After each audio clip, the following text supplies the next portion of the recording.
இன்றைக்கி நம்ம என்ன பார்க்க போகிறோம் அப்படின்னு சொன்னால், இன்னைக்கு காலை வேளையில் ஒரு வேத தியானத்தில் இருக்கும்போது ஒரு சிலரோடு கூட அந்த வேதத்தை குறித்து பேசி கொண்டு இருக்கும்போது ஒரு வசனத்தை கர்த்தர் ஞாபகப்படுத்தினார். அதை குறித்து தான் நான் இங்கே உங்களோடு கூட பேச வேண்டும் என்று விரும்புகிறேன். லூக்கா எழுதின சுவிசேஷம் 12ஆம் அதிகாரம் 54 முதல் 56 வரை இந்த வசனத்தில் கர்த்தர் சில காரியங்களை குறித்து, கண்டிதலை குறித்து, அதாவது ஜனங்களுக்கு ஒரு கண்டிப்பாக சில காரியங்களை சொல்லுகிறார். அதைத்தான் நாம் இன்னைக்கு பார்க்க போகிறோம். என்ன ஆண்டவர் சொல்றாருன்னா, பின்பு அவர் ஜனங்களை நோக்கி, மேற்கே மேகம் எழும்புகிறது நீங்கள் காணும்போது மழை வரும் என்று சொல்லுகிறீர்கள், அந்தபடியும் ஆகும். தென்றல் அடிக்கிறதை நீங்கள் காணும்போது உஷ்ணம் உண்டாகும் என்று சொல்லுகிறீர்கள், அந்தபடியும் ஆகும். மாயக்காரரே, பூமியின் தோற்றத்தையும் வானத்தின் தோற்றத்தையும் நிதானிக்க உங்களுக்கு தெரியுமே, இந்த காலத்தையோ நிதானியாமல் போனது என்ன? இந்த வசனத்தை வாசிக்கும் போது ஆண்டவர் இந்த பூமியில் நடக்கிற சம்பவங்களை எல்லாம் கரெக்டாக கெஸ் பண்ணுறீங்க, அதே மாதிரி தான் நடக்கவும் செய்யுது, இதெல்லாம் இவ்வளவு அறிவு உங்களுக்கு இருக்குதே, ஆனால் இயேசு கிறிஸ்து வருகிற அந்த காலத்தை மாத்திரம் நிதானியாமல் போனது என்ன அப்படின்னு கேட்குறார்.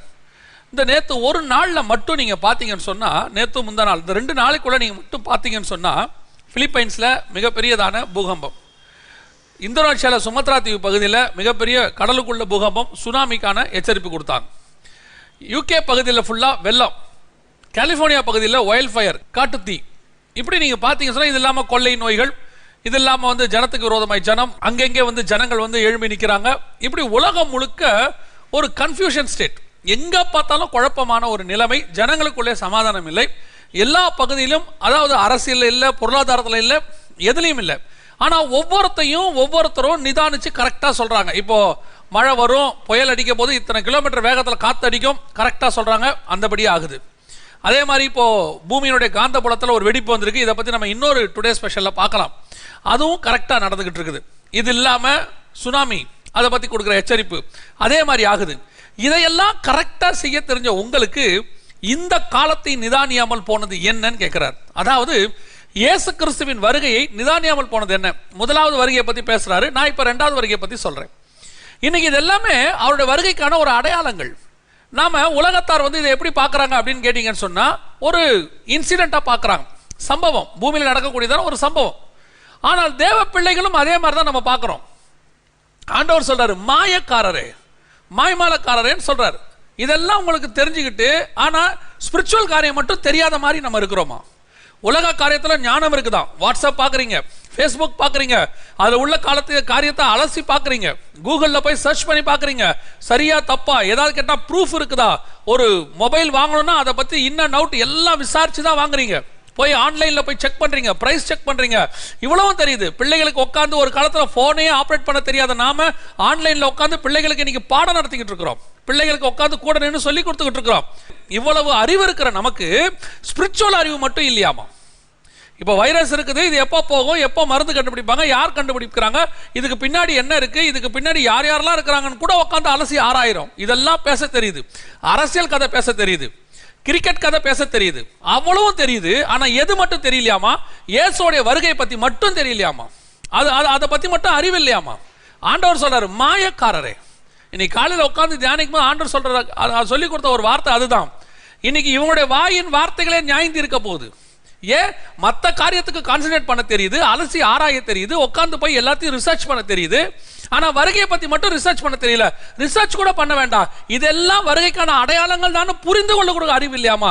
நாங்க இது ஒரு சாதாரண இன்சிடென்டா நினைக்கிறோம். நினைச்சுக்கிட்டே இருங்க, நினையாத நாளிலே சடுதியாய் மனுஷகுமாரனுடைய வருகை வரும்.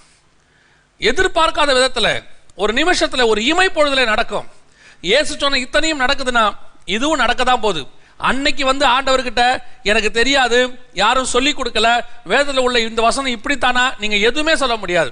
ஆண்டவர் சொல்வாரு, புதுசா ஒரு போன் வந்தா யாரும் சொல்லி கொடுக்காம நீ போய் ஆன்லைன்ல அதை செக் பண்ணி பார்க்க தெரிஞ்சிச்சு இல்ல, ஒரு ஆன்லைன் காரியங்களை போய் உட்காந்து அலசி ஆராய தெரியுதுல்ல, மணிக்கணக்கா உட்காந்து ஃபேஸ்புக்ல பார்க்க தெரியுதுல்ல, யாரும் சொல்லி கொடுக்காமலே ஃபேஸ்புக் அக்கௌண்ட்டையும் வாட்ஸ்அப் அக்கௌண்ட்டையும் ஓபன் பண்ண தெரியுதுல்ல. இதெல்லாம் உங்களுக்கு தெரியும், ஆனா வேதத்தில் உள்ளதை மட்டும் ஆராய தெரியாதா? ஆண்டவர் சொல்வார், உன் வாயின் வார்த்தைகளை உன்னை நியாயந்திருக்க போகிறது. இன்னைக்கு ஜனங்களுக்குள்ள அறிவு பெருக்கம் நிறைய இருக்குது, அதையோ உட்காந்து மற்ற காரியங்கள் எல்லாம் ஸ்பெண்ட் பண்ண முடியும், ஆனா வேதத்தை பத்தின அறிவு மட்டும் இல்லை. அதான் ஆண்டவர் சொல்றார், அவரை அறிகிற அறிவு. நீங்க உலகத்தில் இருக்கிற மொத்தத்தையும் படிச்சு எல்லாத்தையும் தெரிஞ்சு மற்றவங்களுக்கு முன்னாடி சிலருக்குலாம் எல்லாத்தையும் படிச்சுட்டு அடுத்து அவங்க எதிரில் உட்காந்து பேசுறதுல அது எனக்கு தெரியும்னு காட்டுறதுல அவங்களுக்கு ஒரு பெருமை. அந்த அந்த விஷயமா அவர்கிட்ட போனால் எல்லா விஷயத்தையும் பேசுவார்.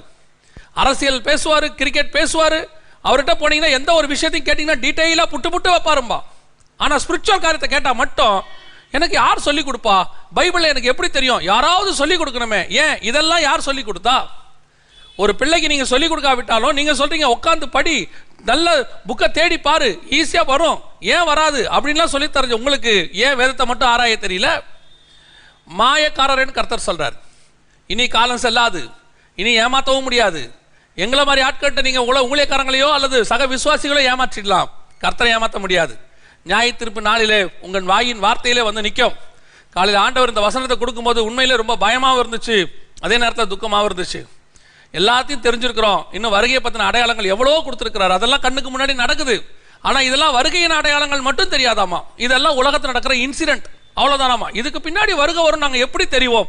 தெரியணும். வேத வாக்கியங்களை ஆராய்ந்து பாருங்கள், அதில் தான் நித்திய ஜீவன் உண்டு.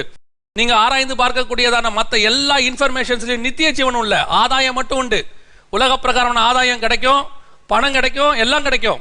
ஆனால் நித்திய ஜீவனை கொடுக்கக்கூடியது வேத வாக்கியம் மட்டும். தயவு செய்து உட்கார்ந்து வேத வாக்கியங்களை ஆராய்ந்து பாருங்கள். வாட்ஸ்அப்பில் டைம் ஸ்பெண்ட் பண்ணுறதை விட, ஃபேஸ்புக்கில் டைம் ஸ்பெண்ட் பண்ணுறதை விட, மற்ற சோஷியல் மீடியாவில் உட்காந்துக்கிட்டு ட்வீட்டில் பண்ணுறதை விட உட்கார்ந்து தேவ வசனத்தை ஆராயுங்க. இது ஒன்று மட்டும்தான் பரலோகத்துக்கு உங்களை கொண்டு போகும். இனி காலம் செல்லாது. ஆண்டவர் வாசப்படில் நின்று கதவை தட்டி கொண்டிருக்கிறார். எந்த நிமிஷமும் கர்த்தருடைய வருகை சம்பவிக்கும்.